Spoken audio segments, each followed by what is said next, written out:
Hello नमस्कार भाई, नमस्कार चैनल में आपका स्वागत है। हम आपको बहुत ही महत्वपूर्ण जानकारी देने वाले हैं। अस्थायी कर्मचारी आउटसोर्स कर्मचारियों के नियमितीकरण को लेकर कैबिनेट में बड़ा फैसला लिया गया है। अस्थायी कर्मचारी और आउटसोर्स कर्मचारियों को जो खाली पद है उस पर नियमित किया जाएगा सभी को। ये बड़ा आदेश है।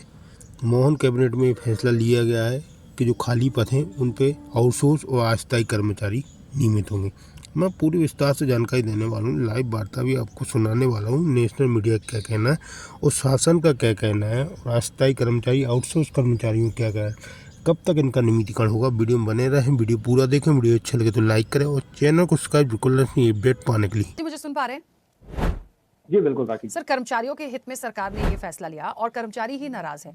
और क्यों नाराज हैं वो आपने भी इतनी पूरी चर्चा से अब दोनों ही जो कर्मचारी नेता हमारे साथ जुड़े उनको सुना होगा। एक मूल रूप से बात आती है, जब भी कोई इस तरह का निर्णय होता है, देखिए कर्मचारी संगठन भी हैं और संगठन से जुड़े दो दिग्गज जो हैं कर्मचारियों के हितों के लिए काम करते हैं, इनका ये मानना है कि क्यों नहीं एक बार सुझाव ले लिया जाता है किसी भी चीज पर एक अंतिम मुहर लगाने से पहले। कोई भी निर्णय लिया, मानते हैं कि सरकार हित के लिए सकारात्मक चीजों के लिए काम करती है, बट ये तो उससे असंतोष है इनमें, ये तो उससे नाराज हैं। तो अब इन्हें लग रहा है कि उस पर पुनर्विचार होना चाहिए। कैसे इसको आगे बढ़ा पाएंगे, कैसे इंप्लीमेंट करेंगे? देखिए राखी जी, मुझे लगता है कि लोकतंत्र में सबको अपनी बात कहने का अधिकार है। और जब ये निर्णय लिया गया तो प्रदेश में कई कर्मचारियों ने इसका स्वागत करा। कई कर्मचारियों को जो एक भ्रम की स्थिति फैलाई गई थी, मुझे लगता है सबसे पहले तो उससे निजात पाने की आवश्यकता है कि जिस तरह से 7.5 लाख कर्मचारियों के हित को ध्यान में रखते हुए लगभग जो श्रेणियों का परिवर्तन किया है, इसका मतलब ये नहीं है स्पष्ट रूप से मैं कह रहा हूं कि 1.5 लाख कर्मचारियों को निकाल दिया जाएगा। ये एक भ्रम फैलाया जा रहा है। सिर्फ कैटेगरी घटाने या वर्ग चार्ट या आकस्मिक निधि पदों को नॉन सेक्शन मानना, इसका मतलब ये नहीं होता कि किसी को भी निकाल दिया जाएगा। भाई पुराने जो पद हैं उनको आगे नए नाम और संरचनाओं के तहत सरकार मान्य कर रही है। और उसके बाद में कई सारे वर्ग कल्चर के साथ में जो श्रेणियां हैं उसको नए नाम में परिवर्तित किया जाएगा और उसके लिए कार्य योजना बनाई जाएगी। उसके लिए समय समय पर निर्धारण किया जाएगा और उनको कैसे परमानेंट सेक्टर्स में डाइवर्ट किया जा सकता है, उसके लिए योजनाएं बनाई जाएगी। तो मुझे लगता है सबसे पहले तो यह स्पष्ट हो जाएगी किसी भी व्यक्ति को किसी भी स्तर पर निकाला नहीं जाएगा। सिर्फ नाम परिवर्तित करना, श्रेणियों को कम करना जिससे कानूनी पेचीदगियां कम हो। और एक समय होता था कि जब जैसे शिक्षा विभाग में कोई कार्य है या चिकित्सा विभाग में कोई कार्य है तो पहले जीएडी को दे, फिर वो मुख्य सचिव को देगा, फिर मुख्यमंत्री तक जाएगा। हम ये चाह रहे हैं कि आज जो कार्य हमने स्वीकृत किया है वो आज ही उसका लाभ मिल जाए और जो परिवर्तन किया गया उससे समानता का आभास होगा। जो श्रेणियां वर्गीकृत की गई पूर्व से 1956 से चल रहा था, उन श्रेणियों के कारण कई बार कानूनी पेचीदगियां उत्पन्न हो जाती थी, कई बार भ्रम का वातावरण होता था, कई बार असमानता होती थी। तो इन पूरे भ्रम को जो है समाप्त करने के लिए आदरणीय मुख्यमंत्री जी ने प्रयास करा और इसको जो लोग पूर्व से कार्य में हैं उनके लिए बाद में नियोजित सेवा नियम के तहत स्थायी पद भी बनेंगे। इसीलिए मैंने कहा कि पूरी प्रोसेस को समझने की आवश्यकता है। सिर्फ एक एजेंडा बनाकर या सिर्फ 1.5 लाख लोगों को निकाल देंगे इससे पदोन्नति होगी, लगभग 2 लाख के आसपास जॉब्स का क्रिएशन होगा। और मुझे लगता है कि जिस तरह से कार्य किया जा रहा है, अभी 2 या 4 दिन में उसका पूरा नोटिफिकेशन जारी होगा और उसमें जो मैं बातें कर रहा हूँ ये स्पष्ट रूप से आएगी कि कर्मचारियों के हित के लिए निर्णय लिया गया है।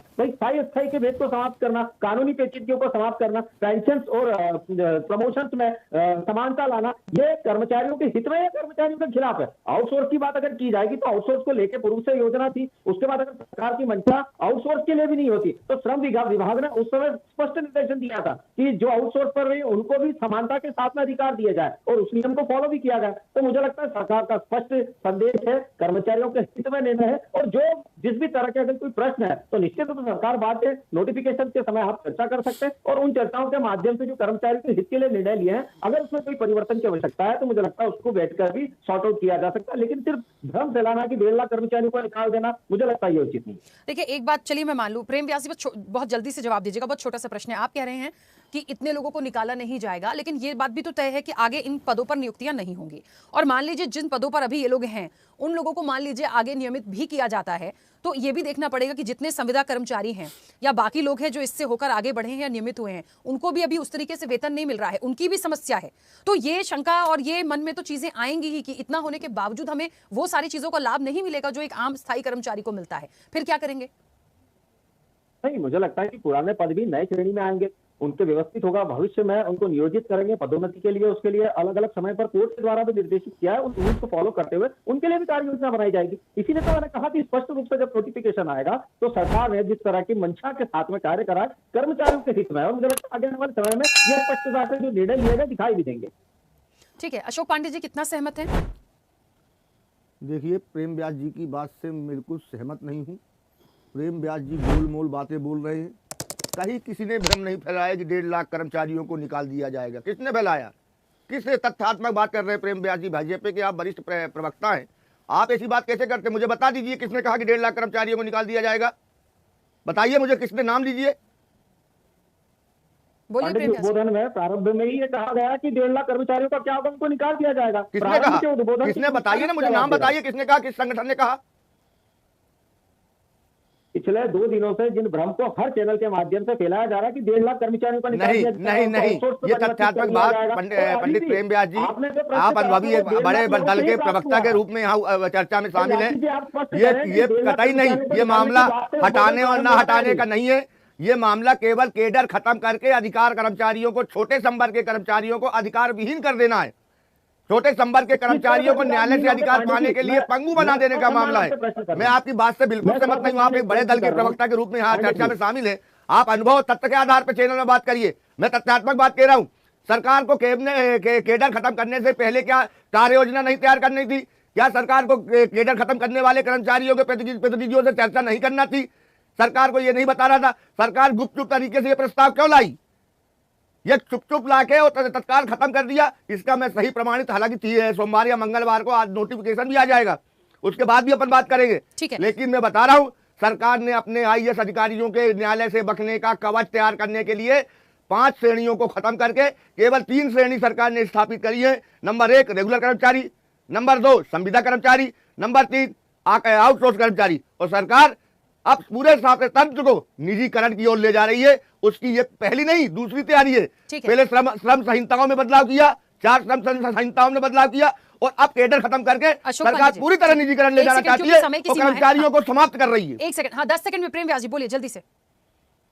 शुरू की समस्या ये थी राखी जी की जटिल श्रेणियां होने से सेवा शर्त और पेंशन और सब में जो डिफरेंस आता था उसको समाप्त किया जा रहा है। मुझे बताइए किस तरह से किसी कर्मचारी का हाथ हो जाएगा, अहित हो जाएगा? अगर मेरा प्रश्न था कि किस तरह से किसी भी कर्मचारी का अहित इस नियमों के तहत कैसे हो सकता है? नियमों में स्पष्टता है, सिर्फ परिवर्तित नामों को किया जा रहा है, जिन श्रेणियों को कम किया जा रहा है, तो उससे अहित कैसे संभव है? जो श्रेणी खत्म की गई है, क्या उनको पेंशन मिलती है? बताइए आप मुझे। क्या स्थायी कर्मी को पेंशन मिलती है? अशोक पांडे क्या जी, दैनिक एक वेतन सेकंड भोगी को रुकिए। पेंशन मिलती है? क्या अंतकालीन कर्मचारी को पेंशन मिलती है? अशोक पांडे जी एक सेकंड, समय की सीमा है। रमेश जी बहुत जल्दी से प्लीज। जी देखिए, सबसे बड़ी बात तो है कि सरकार ने जो निर्णय लिया है कि इन पदों पे भर्ती नहीं होगी। काम तो बहुत है, आप पदों की भर्ती नहीं करेंगे, आप ये केडर समाप्त कर देंगे, इनके पद समाप्त कर देंगे, तो आने वाले समय में काम का बोझ बढ़ता जाएगा। तो सरकार को ये करना चाहिए था कि जो कार्यभारित आकस्मिक और इन सबके पदों को स्थायी किया है, तो इस पर ये भर्ती बंद ना करके इनके पदों को समाप्त सांख्यतः ना घोषित करते हुए इन पदों पे जो संविदा कर्मचारियों को नियमित करते हैं, इन पदों पे जो खाली पद होते जाते वरिष्ठता के आधार पर नियमित करते कर्मचारी, संविदा कर्मचारी 20 से 30 साल हो गए, वहीं उन लोगों को आपको नियमित कर देना चाहिए। उतने पदों के संविदा कर्मचारी के पदों को स्थायी घोषित कर देना चाहिए था। आपने पंचायत कर्मी, शिक्षा कर्मी, गुरुजियों को नियमित कर दिया, वहीं संविदा कर्मचारी को नियमित नहीं किया। जब आप 1.5 लाख पर समाप्त कर रहे हो, उनकी भर्ती नहीं करेंगे, तो जो पद है उसको समाप्त ना करते हुए पद ये रखते, और जो अस्थायी आउटसोर्सिंग संविदा कर्मचारी इनको उन पदों पर नियमित कर देते। सरकार के ऊपर अतिरिक्त वित्तीय भार नहीं आता। चलिए रमेश जी, क्योंकि देखिए ये विषय बड़ा है, समय की सीमा है, फिलहाल इस चर्चा को रोकना होगा। आप सभी का बहुत शुक्रिया इस चर्चा में जुड़ने के लिए। देखिए भारतीय जनता पार्टी का अपना एक पक्ष है, क्योंकि सरकार का ये निर्णय है, कैबिनेट में बात आई है, लेकिन सारी चीजें हित में होने के बाद शासन की तरफ से कर्मचारियों में जो असंतोष है उसका क्या करेंगे? या तो आप पहले सुझाव ले लेते, एक बातचीत हो सकती थी, उसके बाद इन चीजों को इंप्लीमेंट करते। अब आपने अपनी बातों को रख दिया, अब होगा क्या? ये प्रदर्शन करेंगे, ये अपनी बातों के लिए आगे आएंगे, उस पर पुनर्विचार की मांग करेंगे। उस बीच में होगा क्या कि जो चीजें मंजूरी होकर चली गई आप उस पर काम करेंगे, लेकिन कर्मचारी फिर परेशान होगा। तो कहीं ना कहीं यदि जो मांग की है उस पर एक बार बात हो जाए, तब इन चीजों पर आगे बढ़ना